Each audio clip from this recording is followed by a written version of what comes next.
So here we have 3 beakers. The one on the left is pure water, distilled water. The one in the center is about 10% active chlorine, 10% by volume, 90% distilled water. And to the right we have 10% WaterSOLV BC, which is 34% active product. So 10% by volume, WaterSOLV BC, and 90% water. And inside the beakers are mild steel coupons, prepared to National Association of Corrosion Engineers standards.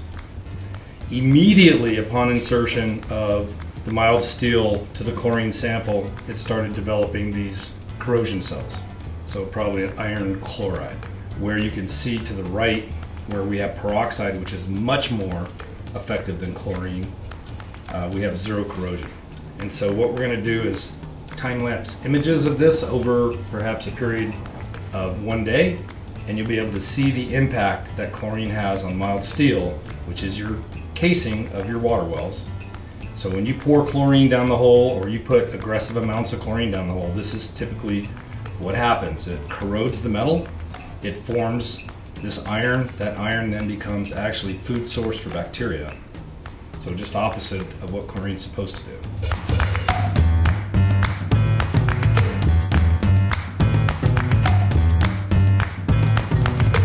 So there's the control, the chlorine, and WaterSOLV BC. And you can see what chlorine does to mild steel in just 24 hours. And here you can see a much more powerful chemical with absolutely no attack on the mild steel.